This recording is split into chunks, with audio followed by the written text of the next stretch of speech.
হৈছে এপিচিচিৰ সভাপতি আৰু অখিল গগৈ এই বৈঠকত ইতিবাচক আখ্যা দিছে ৰাইজৰ দলৰ সভাপতি অখিল গগৈয়ে সামাজিক মাধ্যমত অখিল গগৈয়ে শ্বেয়াৰ কৰিলে ফটো ভিডিঅ' আজি আছে ৰাইজৰ দলৰ কাৰ্যনিৰ্বাহক বৈঠক আৰু এই বৈঠকত মিত্ৰতা সন্দৰ্ভত চূড়ান্ত সিদ্ধান্ত লোৱাৰ ঘোষণা কৰিছিল অখিল গগৈ ইয়াৰ পূৰ্বে কাজিৰঙাত বৈঠকত মিলিত অখিল গগৈ গৌৰৱ গগৈ ইয়াকৰবাৰ উল্লেখ কৰিছে বৈঠকক ইতিবাচক আখ্যা দিছে ৰাজ্য দলৰ সভাপতি অখিল গগৈয়ে কাজিৰঙাৰ অৰ্কিড পাৰ্কত গৌৰৱ গগৈৰ সৈতে বৈঠকত মিলিত হয় অখিল গগৈ 2 ঘণ্টা ধৰি বৈঠকত মিলিত এপিচিচিৰ সভাপতিগৰাকী এই বৈঠক ইতিবাচক বুলি উল্লেখ কৰিছে ৰাজ্য দলৰ সভাপতিগৰাকীয়ে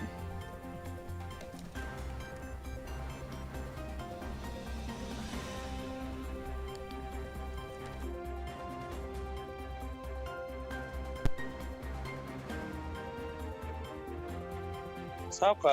অখিল গগৈ ডাঙৰীয়া আৰু আমাৰ মাজত মানে ব্যক্তিগতভাৱে আমি এটা বহল আজি এটা চৰ্চা আজি এটা ভাগ ললো আৰু যি বহল চৰ্চাত বহুতখিনি কথা আমি পাতিলো তেওঁলোকৰ ব্যক্তিগত জীৱনৰ পৰা তেওঁলোকৰ এই অনুষ্ঠানত এই অৰ্কিড পাৰ্ক য'ত আমি আছো কি দৃষ্টিৰে তেওঁলোকে গোটেই কল্পনাটো কৰিছে ইয়াৰ ইতিহাস ক'ৰ পৰা কেতিয়া আৰম্ভ হ'ল আৰু পৰৱৰ্তী দিনত তেওঁলোকে ইয়াৰ লৈ আৰু কি সপোন দেখিছে বাকী আমাৰ এই স্থানীয় গোলাঘাট জিলাৰ অঞ্চলত আৰু কি হোৱাটো ভাল অসমৰ লৈ এতিয়া তেওঁলোকো কিছু নতুন চিন্তাৰে অসমৰ ভৱিষ্যতলৈ ভাবি আছে আমাৰো কিছু চিন্তা আছে অসমৰ লৈ আমি কেনেদৰে আগবাঢ়ি যাব পাৰো বৰ্তমানৰ ৰাজনৈতিক পৰিস্থিতি আৰু সকলোৱে জানে যে আজি আনুষ্ঠানিকভাৱে এটা প্ৰক্ৰিয়া যোগেদি আমাৰ দুটা দলৰ মাজত কথাবোৰ চলি আছে এই প্ৰক্ৰিয়াৰ ওপৰত আমাৰ নিজৰ ব্যক্তিগত চিন্তা কি আমি এইখিনিও কথা আমি কথা পাতিলো তেওঁ নিজৰ কথাবোৰ ক'লে মই নিজৰ কথাবোৰ ক'লো এটা মই ভাবো আজি আমাৰ চৰ্চাটো মোৰ ফালৰ পৰা মই পজিটিভ এটা কথা হিচাপে ক'ব পাৰো 20 সমষ্টি নহয় ৰাইজৰ দলক দিব লাগিব 3টা সমষ্টি 3খন আসনহে কংগ্ৰেছে এৰি দিয়াত ক্ষুব্ধ ৰাইজৰ দলৰ শিপা থকা সমষ্টিও এৰি দিয়া নাই কংগ্ৰেছে ইয়াৰ বাবে মিত্ৰতাক লৈ অনিশ্চয়তাত আজি কাৰ্যনিৰ্বাহক পদ ৰাইজৰ দলে সিদ্ধান্ত ল'ব মিত্ৰতাত থাকিলে 20 সমষ্টি লাগিব অখিল গগৈক অন্যথা 44 সমষ্টিত প্ৰাৰ্থী দিয়াৰ শংকা ৰাইজৰ দলৰ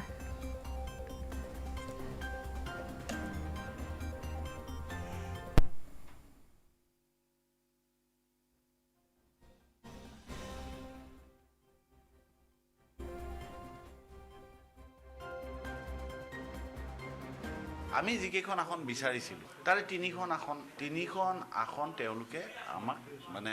আমি বিচৰা আসন দিছে যেহেতু মিডিয়াত ওলাইছে সেইকাৰণে মই কৈছোঁ কথাটো নহ'লে এইটো কোৱাটো উচিত নহয় এতিয়া বাকীবোৰ আসন যিবোৰ আসন তেওঁলোকে প্ৰস্তাৱ দিছে সেই প্ৰস্তাৱ দিয়া আসনবোৰত আমি প্ৰথমৰ পৰাই কাৰণ চাব আমি 126টা সমষ্টিত নিৰ্বাচন খেলিম বুলি কেতিয়াও কুচকাৱাজ কৰা নাছিলোঁ কাৰণ প্ৰথমৰ পৰাই আমাৰ সভাপতি আমাৰ ৰাইজৰ দলে বিৰোধী ঐক্যবদ্ধতাৰ কথা কৈ আছে সেইকাৰণে যিবোৰ সমষ্টিত আমি বিশেষ সমষ্টি যিবোৰ সমষ্টিত আমাৰ মানে সাংগঠনিকভাৱে আমি সবল সেই সমষ্টিবোৰত আমি নিৰ্বাচন কেন্দ্ৰিকে হওক আমাৰ সাংগঠনিক কেন্দ্ৰিকে হওক আমাৰ তৎপৰতাবোৰ যোৱা সময়ছোৱাত চলাই আহিছে কিন্তু তেওঁলোকে যিবোৰ প্ৰস্তাৱ দিছে যেনে হোজাই যেনে বাক্সা যেনে ওদালগুৰি যেনে উদাৰবন যিবোৰ সমষ্টি তাত ভাষিক সংখ্যালঘুৰ সমষ্টি কিছুমান তেওঁলোকে দিছে তেওঁলোকে এনেকুৱা কিছুমান সমষ্টি দিছে যিবোৰ সমষ্টিত আমি কেতিয়াও ৰাজনৈতিক কুচকাৱাজ কৰাই নাই কাৰণ আমি ভাবিছোঁ যে বিৰোধীৰ ঐক্যবদ্ধ হ'ব আন ৰাজনৈতিক দল কংগ্ৰেছে তাত তেওঁলোকে আমাক সেইকেইখন আসন প্ৰস্তাৱ দিছে সেইটো কাৰণত আমি ইতিমধ্যে 31 তাৰিখটো বান্ধি দিছিলোঁ আজি সেইকাৰণে আমি আকৌ কাৰ্যনিৰ্বাহক সভা আয়োজন কৰিছোঁ যে আমাৰ কাৰ্যনিৰ্বাহক সভাত আমাৰ প্ৰতিনিধি কি সিদ্ধান্ত দিয়ে আৰু সেই সিদ্ধান্তটোৱে আমি মানি ল'বলৈ বাধ্য আৰু সেইকাৰণে আমি কংগ্ৰেছক আহ্বান জনাইছোঁ যাতে তেওঁলোকে বাস্তৱ প্ৰেক্ষাপটটো উপলব্ধি কৰে আৰু এই বিৰোধী ঐক্যক আগুৱাই লৈ গৈ শক্তিশালী ৰূপত যাতে আমি বিজেপিক উৎখাত কৰিব তাৰে কাৰণে তেওঁলোকে অলপ এৰা ধৰাৰ মাজলৈকে আহে কংগ্ৰেছে মোক আমি যিকেইখনৰ তালিকা দিছিলোঁ তাত মাত্ৰ 3খন আসন চিচি বৰগাঁও মানস আৰু শিৱসাগৰ এই 3টা সমষ্টি তেওঁলোকে দিছে 3টা সমষ্টি তেওঁলোকে আন সমষ্টিবিলাক প্ৰস্তাৱ দিছে কিন্তু সেইবোৰ সমষ্টিত আমি কোনোদিনো ৰাজনৈতিক যেহেতু বিৰোধী ঐক্যৰ থাকি আমি নিৰ্বাচনত অৱতীৰ্ণ হ'ম সেইকাৰণে আমি কিছুমান সমষ্টি এৰাই চলিছিলোঁ আৰু সেইকাৰণে সেইবোৰ সমষ্টি দিয়াত আমি অলপ আচৰিত হৈছোঁ কাৰণ আমি তালিকাখন দিয়াই নাছিলোঁ সেইবোৰ 2026-27 বৰ্ষৰ কেন্দ্ৰীয় সাধাৰণ বাজেট কোন খণ্ডত কিমান ধাৰ্য কৰা হৈছে ধন স্বাস্থ্য খণ্ডৰ বাবে 85,000 কোটি টকা ধাৰ্য মানসিক স্বাস্থ্যৰ বাবে ধাৰ্য কৰা হৈছে 5,000 কোটি টকা তেজপুৰত NIMHNSৰ শাখাৰ বাবে ধাৰ্য কৰা হৈছে 1,200 কোটি টকা জিলা চিকিৎসালয় উন্নয়নৰ বাবে 12,000 কোটি টকা আধুনিক চিকিৎসা সঁজুলি যোগানৰ বাবে প্ৰায় 8,500 টকা 800 কোটি টকা আৰু লগতে মহিলা সুৰক্ষাৰ বাবে 10,000 কোটি টকা ধাৰ্য কৰা হৈছে সিমাৰ্ট স্থাপনৰ বাবে ধাৰ্য কৰা হৈছে 2,000 কোটি টকা মহিলা উদ্যোগীক সহায়ৰ বাবে ধাৰ্য কৰা হৈছে 6,000 কোটি টকা ক্ষুদ্ৰ উদ্যোগৰ ঋণৰ বাবে 15,000 কোটি টকা ধাৰ্য কৰা হৈছে MSMEৰ বিশেষ পেকেজৰ বাবে ধাৰ্য কৰা হৈছে 50,000 কোটি টকা ই-কমাৰ্চত ক্ষুদ্ৰ ব্যৱসায়ৰ বাবে ধাৰ্য কৰা হৈছে 3,500 কোটি টকা আৰু ষ্টাৰ্টআপৰ টেক্স সুবিধাৰ বাবে ধাৰ্য কৰা হৈছে 7,000 কোটি টকা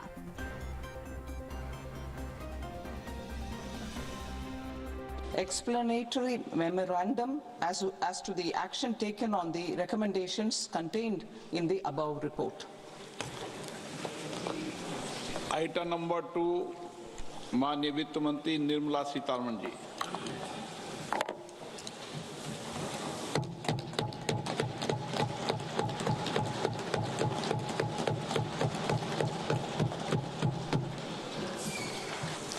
Honorable Speaker, sir. On the sacred occasion of Magh Purnima and the birth anniversary of Guru Ravidas, I present the budget for the year 2026-2027. Since we assumed office 12 years ago, India's economic trajectory has been marked by stability, fiscal discipline, sustained growth, and moderate inflation.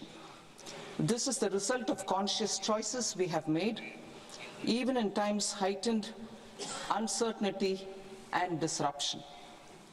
Our government, led by Honorable Prime Minister Modi, has decisively and consistently chosen action over ambivalence, reform over rhetoric, and people over populism. We have pursued far-reaching structural reforms, fiscal prudence and monetary stability, whilst maintaining a strong thrust on public investment. Keeping Atmanirbharta as a lodestar, we have built domestic manufacturing capacity, energy security, and reduced critical import dependencies. Simultaneously, we have ensured that citizens benefit from every action of the government, undertaking reforms to support employment generation, agricultural productivity, household purchasing power, and universal services to people. These measures have delivered a high growth rate of around 7% and helped us make substantial strides in poverty reduction and improvement in the lives of our people. Today, we face an external environment in which trade and multilateralism are imperiled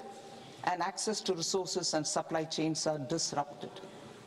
New technologies are transforming production systems while sharply increasing demands on water, energy, and critical minerals. India will continue to take confident steps towards Viksit Bharat, balancing ambition with inclusion. As a growing economy with expanding trade and capital needs, India must also remain deeply integrated with global markets, exporting more and attracting stable long-term investment.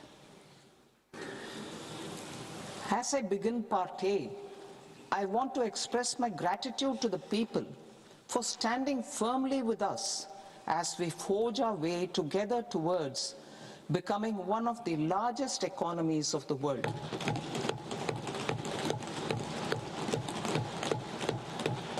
Our aim is to transform aspiration into achievement and potential into performance as we ensure that the dividends of growth reach every farmer, the scheduled caste, the scheduled tribes, the nomads, the youth, the poor, and the women. In Viksit Bharat Young Leaders Dialogue 2026, Several innovative ideas were shared with our Prime Minister, which have inspired many of the proposals, making this a unique Yuva Shakti-driven budget. Our government's sankalp is to focus on our poor, underprivileged, and the disadvantaged. To deliver on this sankalp, and given that this is the first budget prepared in Kartavya Bhavan, we are inspired by three Kartavya. Our first Kartavya is to accelerate and sustain economic growth by enhancing productivity and competitiveness and building resilience to volatile global dynamics. Our second Kartavya is to fulfill aspirations of our people and build their capacity, making them strong partners in India's path to prosperity. Our third Kartavya, aligned with our vision of Sabka Saath, Sabka Vikas, is to ensure that every family, community, region, and sector has access to resources, amenities, and opportunities for meaningful participation. This threefold approach requires a supportive ecosystem. The first requirement is to sustain the momentum of structural reforms, continuous, adaptive, and forward-looking. Second, a robust and resilient financial sector is central to mobilizing savings, allocating capital efficiently, and managing risks. Third, cutting-edge technologies, including AI applications, can serve us as force multipliers for better governance. Reform Express. Our government has undertaken comprehensive reforms towards creating employment, boosting productivity, and accelerating growth.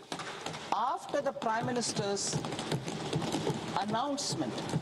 on Independence Day in 2025, over 350 reforms have been rolled out. This includes GST simplification,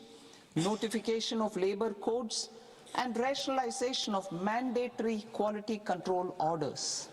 High-level committees have been formed, and in parallel, the central government is working with the Electronics Components Manufacturing Scheme launched in April 2025 with an outlay of 22,919 crores, already has investment commitments at double the targets. We propose to increase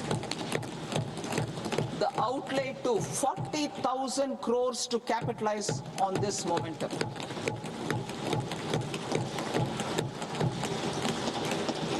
A scheme for rare earth permanent magnets was launched in 2025 November.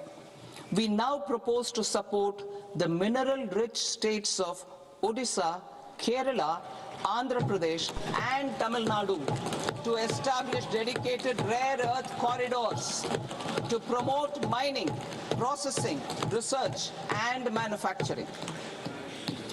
To enhance domestic chemical production and reduction import dependency and reduce import dependency, we will launch a scheme to support states in establishing 3 dedicated chemical parks through challenge route on a cluster-based plug-and-play model. Strong capital goods.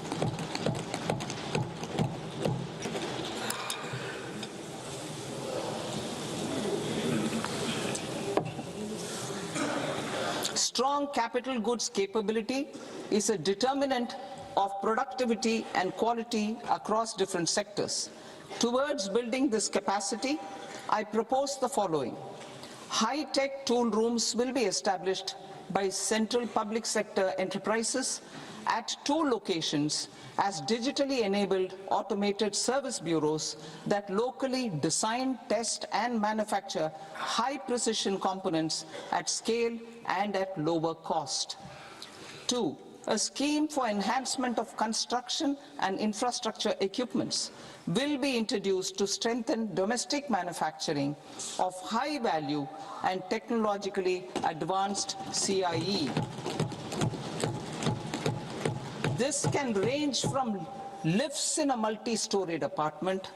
or firefighting equipment in multiplexes, large or small, and to tunnel boring equipments for building metros and high-altitude roads.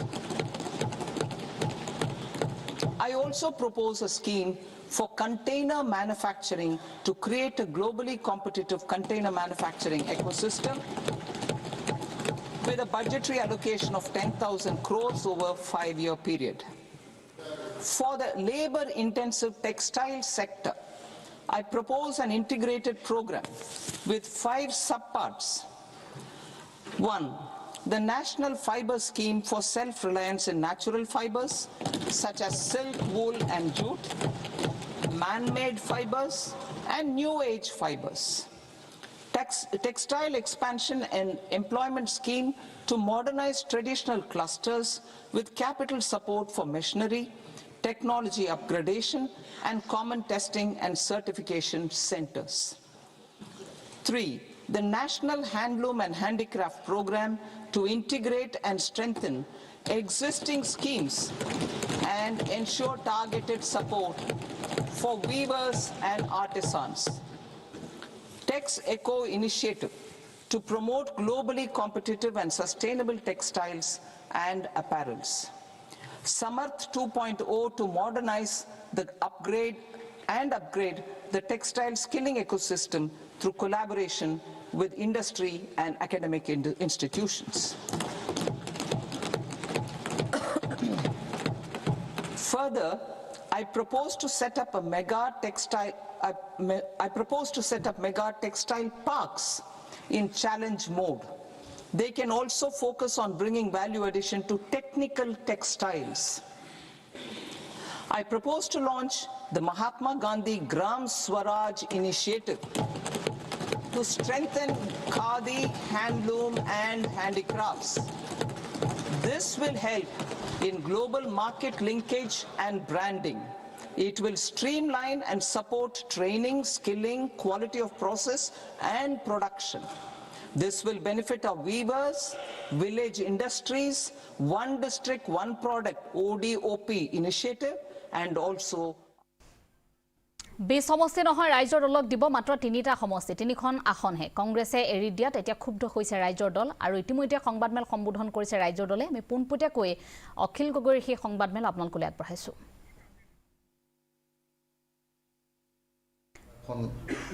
আমি আজি মুকলি কৰিব খুজিছো আমি দীৰ্ঘদিন ধৰি অপেক্ষা কৰি ৰৈ আছিলো যে বিৰোধী দলসমূহে একেলগতে আমি কমন মিনিমাম প্ৰগ্ৰাম এখন উলিয়াম বুলি হেতু অলপ দেৰি হৈ যোৱাৰ কাৰণে আমি প্ৰস্তাৱ দিছিলো যে আমাৰ পিনৰ পৰাই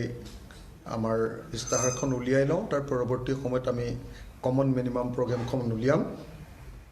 একাৰণে আজি আমি আমাৰ দলৰ দৃষ্টিভংগী আমাৰ দলৰ 2026 চনত যে নিৰ্বাচন হ'ব সেই নিৰ্বাচনত আমাৰ দলে অসমৰ ৰাইজক কি প্ৰতিশ্ৰুতি দিছে কি কাম কৰিব এই সম্পৰ্কে আমি যিখন ইস্তাহাৰ প্ৰকাশ কৰিছো সেই ইস্তাহাৰ এতিয়া আমি উন্মোচন কৰিব খুজিছো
এবাৰ ধৰি দিম হয় এখন কেন্দ্ৰীয় চৰকাৰ বাজেটক এখন সুস্থিৰ বাজেট আখ্যা ফাইনাৰ কৰ পৰিশোধৰ ক্ষেত্ৰত নাই বিশেষ পৰিৱৰ্তন সন্মুখত নিৰ্বাচন থাকিলেও অসমৰ বাবে বিশেষ ঘোষণা নাই উত্তৰ পূৰ্বৰ বাবে ৪০০০ ই-বাছৰ প্ৰস্তাৱ আছে বাজেটত উত্তৰ পূৰ্বৰ ধৰ্মীয় ক্ষেত্ৰ মঠ মন্দিৰ সংবৰ্ধনত গুৰুত্ব MSMEৰ বাবে ১০,০০০ কোটি টকা ধাৰ্য খাচী গছ উৎপাদনৰ ক্ষেত্ৰতো গুৰুত্ব আৰু সামগ্ৰিকভাৱে এখন ভাল বাজেট দাখিল কৰা হৈছে এই মন্তব্য ফাইনাৰ সভাপতি বজৰং লোহিয়াৰ উত্তৰ পূৰ্বৰ বাবে ৪০০০ ই-বাছৰ প্ৰস্তাৱ আছে বাজেটত আৰু ইতিমধ্যে এই মন্তব্য আগবঢ়াইছে ফাইনাৰ তৰফৰ পৰা উত্তৰ পূৰ্বৰ ধৰ্মীয় ক্ষেত্ৰ মঠ মন্দিৰ সংবৰ্ধনত গুৰুত্ব MSMEৰ বাবে ১০,০০০ কোটি টকা ধাৰ্য কৰা হৈছে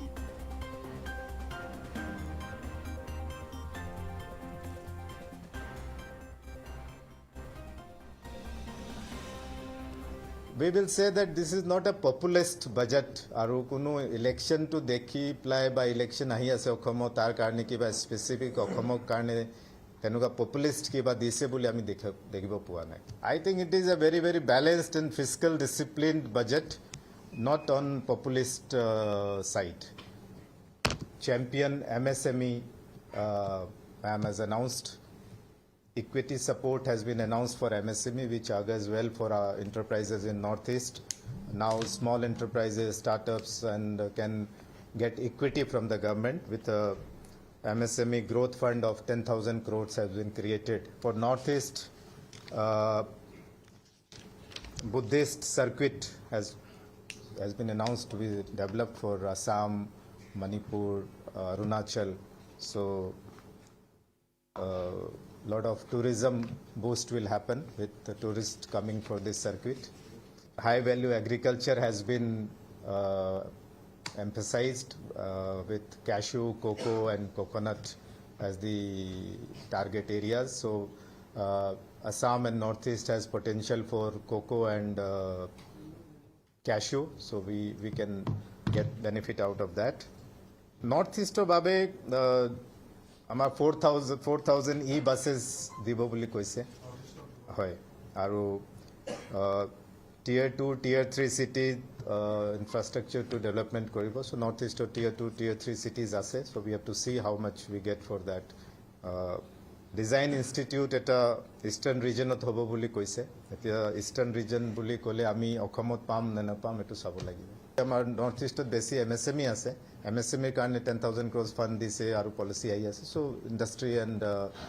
enterprises on MSE will be benefited অসমৰ কাৰণে স্পেসিফিক একো কোৱা নাই নৰ্থ ইষ্টৰ কাৰণে কৈছে আৰু অল ইণ্ডিয়া মানে MSME তো সব জায়গাতে আছে কিন্তু আমাৰ অসম আৰু নৰ্থ ইষ্টত ডাঙৰ ইণ্ডাষ্ট্ৰি যেহেতু নাই ডাঙৰ এন্টাৰপ্ৰাইজ নাই MSME তে পৰে ম্যাক্সিমাম তো যোনটো বেনিফিট আহিব আমাক পাম আমি আৰু বুদ্ধিষ্ট সাৰ্কিট আমাৰ কাৰণে দিছে বুলি কৈছে তো আমাৰ tourism boost hobo bahirar pa Japan hok ba apnar South Asian countries pura bahut Buddhist ahe to circuit to develop hole amar sobe etu more tourism ahile boost economy to bahut dangor boost pai so we have to see how we develop that semiconductor mission 2.0 40,000 crores project korise kintu etu amar already je etu amar to ahi ase Tata to next to amar yat ahe tia mane বেছি chance নাই এতিয়া এটো complete হোৱা পিছত চাব লাগিব আৰু কি আহে নাই I am disheartened about the trekking and hiking they have announced for Himachal and Uttarakhand but there has been no mention for Northeast whereas we also have lot of potential for hiking and trekking tourism so hope that next budget we get it ঢেঙৰ সৰচাপুৰীত বিজেপিৰ জয়গান দলে বলে BJP দলত যোগদান মিয়াৰ মুখ্যমন্ত্ৰী প্ৰধানমন্ত্ৰী জিন্দাবাদ ধ্বনি শুনিবলৈ পোৱা গ'ল মিয়াৰ মুখত সমস্যাৰে গালে বন্দে মাতৰম বিজেপিত যোগ দিয়ে কংগ্ৰেছ আইডিএফক সমালোচনা কৰিছে চৰাঞ্চলৰ সংখ্যালঘুক ভূমিপট্টা প্ৰদানৰো আহ্বান উচ্ছেদ বন্ধ কৰিবলৈ মুখ্যমন্ত্ৰীগৰাকীলৈ আহ্বান মিয়াৰ এয়া বিজেপিত যোগদান কৰি মিয়াৰ মুখ্যমন্ত্ৰীগৰাকী আৰু প্ৰধানমন্ত্ৰীগৰাকীৰ জিন্দাবাদ ধ্বনি শুনিবলৈ পোৱা গ'ল তেনেহলে আমাৰ কিন্তু সমস্যা মই খাদিমুল ইছলাম মোৰ ঘৰ চৰঞ্চলতে মোৰ নিজৰ মাটিৰ পাত্তা নাই গতিকে আটাইতকৈ ডাঙৰ কথাটো হ'ল যে নিজেও কষ্ট পাই আছোঁ যিহেতু চাৰিওফালে মানুহৰ পাত্তা নাই মানুহৰ সংস্থাপনহীনতাত ভুগিছে মানুহে বিভিন্ন দুৰ্যোগত ভুগি আছে তাৰ একমাত্ৰ কাৰণ হ'ল যে কংগ্ৰেছ চৰকাৰ এই কথা আমাৰ সংখ্যালঘু ৰাইজে উপলব্ধি কৰিব পাৰিছে যাৰ কাৰণে যাৰ ফলস্বৰূপে আজি হাজাৰ হাজাৰ মানুহ স্বতঃস্ফূৰ্তভাৱে ওলাই আহিছে চাওক এতিয়া দেখা পাইছে মছজিদৰ পৰা মানে ওলাই আহি জইন কৰি আছে ইয়াত মিটিং কৰিছে মছজিদত নামাজ পঢ়িছে আকৌ ইয়াত গৈ নিজে আহি জইন কৰি আছে যে আমি বিজেপিক সমৰ্থন কৰিম কৈছে ইয়াত কংগ্ৰেছৰ পাত্তা নাথাকিব UDFৰ পাত্তা নাথাকিব এনেকুৱা অৱস্থা কাৰণ তেওঁলোকে গম পাইছে সংখ্যালঘু ৰাইজে যে যিমান প্ৰলোভন দিছিলে যিমান মিছা প্ৰতিশ্ৰুতি দিছিলে সেয়া এটা কোনোজনে হেৰি কৰিব পৰা নাই ছাকচেছ কৰিব পৰা নাই চব মিছা প্ৰতিশ্ৰুতি আছিলে এই কথা সংখ্যালঘু ৰাইজে গম পাইছে যিহেতু আজি হাজাৰ হাজাৰ মানুহ মানে ওলাই আহিছে স্বতঃস্ফূৰ্তভাৱে যে এইবাৰ আমি চৰকাৰৰ পক্ষত থাকিম এজন বিধায়ক লাগে এজন আমাৰ যাতে আমাৰ উন্নতি কৰিব পাৰে যাতে আমাৰ বিপদৰ সময়ত কমচে কম মাত এষাৰ দিও সহায় কৰিব পাৰে যেহেতু যিমান প্ৰতিনিধি ইয়াৰ পৰা নিৰ্বাচিত কৰি পঠোৱা হৈছিলে কোনো বিধায়ক কোনো মন্ত্ৰী বিধায়কে আহি সংখ্যালঘু যে বিপদৰ সময়ত মাত এষাৰ আহি দিয়া নাই আটাইতকৈ ডাঙৰ কষ্ট হ'ল এইটো যে কোনোবাই কিবা উন্নতি কৰক নকৰক কিন্তু বিপদৰ সময়ত যদি মানুহক লগ পায় তেনে বহুত মানে শান্তি এটা লাগে যে যেহেতু আমাৰ প্ৰতিনিধি আছিলে আজি ৰাইজৰ দলৰ সভাপতি অখিল গগৈৰ সংবাদমেল বিৰোধী মিত্ৰতা সন্দৰ্ভত সংবাদমেল সম্বোধন কৰিছে ৰাইজৰ দলে আজি অনুষ্ঠিত হৈছে ৰাইজৰ দলৰ কাৰ্যনিৰ্বাহক বৈঠকৰ অন্তত সংবাদমেল সম্বোধন অখিল গগৈৰ মূল্য দিব খোজো তাৰ ভিতৰত ধানৰ পৰা মাকৈ সৰিয়হ মৰাপাত দাইল আদা হালধি ভোট জলকীয়া বিভিন্ন পাচলি ক্ষুদ্ৰ খেতিয়কৰ কেঁচা চাহপাত ৰবৰ খেতিয়কৰ ৰবৰ আদিকে ধৰি 20 বিধ অৰ্থনীতি ক্ষুদ্ৰ উদ্যোগ উন্নতিৰ মূল চাবিকাঠি আমি অৰ্থনীতিত আমি এটা কাম কৰিব খুজিছোঁ যে অসমৰ মানুহৰ GDP অসমৰ ৰাজ্যখনৰ GDP আৰু অসমৰ প্ৰত্যেকজন মানুহৰ যি পাৰ কেপিটা ইনকাম এইটো সমগ্ৰ ভাৰতৰ ভিতৰতে যথেষ্ট কম সেই ক্ষেত্ৰত আমি অসমৰ ৰাজ্যৰ GDP GSDP বৃদ্ধি কৰিবৰ কাৰণে এখন কমিটি কৰিব খুজিছোঁ অসম অৰ্থনৈতিক task force Assam economic task force য'ত বিশ্বমানৰ আমি বিশেষজ্ঞ ৰাখি কেনেকৈ অসমৰ GSDP বা GDP বঢ়াব পাৰি তাৰ ব্যৱস্থা কৰিম থলুৱা উদ্যোগীৰ বাবে সিংগল উইণ্ডোৰ ক্লিয়াৰেন্সৰ জৰিয়তে 7 দিনৰ ভিতৰত সকলো উদ্যোগৰ পাৰমিশ্যন দিয়া থলুৱা উদ্যোগীসকলৰ আৰু বৃহৎ পুঁজিৰ পৰিৱৰ্তে জনগণৰ হাতত অৰ্থনীতিৰ বাগজুৰি তুলি দিয়া এটো সমূহ আমাৰ গোটেই উদ্যোগ নীতিৰ প্ৰধান কথা কিন্তু আমাৰ আটাইতকৈ ডাঙৰ যেটো উদ্যোগ নীতি হেতু হ'ব এখন গাঁও এটা উদ্যোগ প্ৰতিখন গাঁৱত এটা উদ্যোগ যিখন গাঁৱত যেটো বস্তু পোৱা যায় সাপোজ এখন গাঁৱত ভীমকল পোৱা যায় ভীমকলৰ পৰা বেবি ফুড বা চেৰেলেক বনোৱাৰ ইণ্ডাষ্ট্ৰি ভীমকলৰ পাতৰ পৰা এটা বায়োডিগ্ৰেডেবল প্লেট বনোৱাৰ ইণ্ডাষ্ট্ৰি ভীমকলৰ গা গছৰ পৰা সূতা বনোৱাৰ ইণ্ডাষ্ট্ৰি ভীমকলৰ মধুনাৰ পৰা ডায়েবেটিছ নোহোৱা খাদ্য বনোৱাৰ ইণ্ডাষ্ট্ৰি এই যেটো আমাৰ একোটা উদ্যোগ প্ৰত্যেকখন গাঁৱতে এটা ক্ষুদ্ৰ উদ্যোগ আৰু সেই ক্ষুদ্ৰ উদ্যোগটোক 50ৰ পৰা 100 জন মানুহৰ নিয়োগ যাতে আমি 100% মানুহক নিযুক্তি দিব পাৰোঁ আমি কয়লা আজিৰ দিনটোত কয়লা কোল ইণ্ডিয়া লিমিটেডৰ হাতত আছে আমি অসমত পোৱা সকলো কয়লাৰ যেটো লিজ সেই লিজটো অসম চৰকাৰৰ হাতলৈ আনিব খোজো আৰু উত্তৰ পূৰ্বাঞ্চলৰ বাকি ৰাজ্যবিলাকত পোৱা যেনেকৈ অৰুণাচল প্ৰদেশৰ যেনেকৈ ধৰক নাগালেণ্ডত পোৱা কয়লা যেনেকৈ ধৰক মেঘালয়ত পোৱা কয়লা সেইবিলাকো তেওঁলোকে লিজত দিয়ে গতিকে সেই লিজটো আমি অসম চৰকাৰৰ হাতত আনি অকল কয়লা খননেই নহয় কয়লা খননৰ পৰা বেলেগ বেলেগ বস্তুৰ উৎপাদন কৰি ভ্যালু এড কৰি নতুন উদ্যোগ প্ৰতিষ্ঠা কৰিবৰ কাৰণে আমি চেষ্টা কৰিব খোজো আজি অসমৰ মাটিত 65 মিলিয়ন টন কয়লা আছে 65 মিলিয়ন টন অসমত আটাইতকৈ বেছি আজিৰ দিনটোত যদি মাইনিং কৰে তেতিয়াহ'লে 3 মিলিয়ন টন মানে মাইনিং কৰিব পাৰে 65 যে মিলিয়ন টন আছে এই 65 মিলিয়ন টন যদি আমি অসম চৰকাৰৰ হাতলৈ আনিব পাৰোঁ লিজত লৈ কেন্দ্ৰীয় চৰকাৰৰ পৰা লিজত লৈ যদি আমি ল'ব পাৰোঁ তেতিয়াহ'লে সি এটা অসমৰ আটাইতকৈ ডাঙৰ এটা ইকনমিক ৰিসোৰ্সত পৰিণত হ'ব